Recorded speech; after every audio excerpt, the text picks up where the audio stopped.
Hi friends, welcome to DD's home. இன்றைக்கி வந்து Sunday நான் அம்மா வீட்டுக்கு தான் வந்திருக்கேன். இங்கே வந்து அம்மா வந்துட்டு மீன் வந்து வாங்கியிருக்காங்க.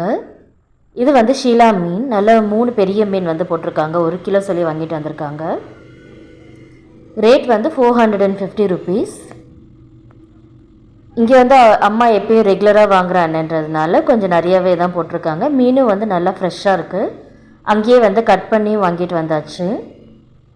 பாருங்கள், மீன் வந்து ரொம்பவே ஃப்ரெஷ்ஷாக இருக்குது. இதுக்கப்புறம் மீனெல்லாம் வந்து நல்லா க்ளீன் பண்ணி எடுத்துகிட்டு மீனை வந்து இன்றைக்கி வந்து ஃப்ரை மட்டும்தான் பண்ண போகிறோம். ஷீலா மீன் வந்து வறுத்து சாப்பிட்டு ரொம்ப நாள் ஆச்சு. ஸோ அதனால் அம்மாட்ட கேட்டேன். அதனால தான் வந்து அம்மா இன்றைக்கி வந்து ஷீலா மீன் வந்து வாங்கியிருக்காங்க. ஓகே ஃப்ரெண்ட்ஸ், இதுதான் இன்றைக்கான வீடியோ. பிடிச்சிருந்தால் மறக்காமல் லைக், ஷேர் அண்ட் சப்ஸ்கிரைப் பண்ணிக்கோங்க. அண்ட் உங்கள் வீட்டில் சண்டே சமையல் என்னன்ட்டு கமெண்ட்டில் சொல்லுங்கள்.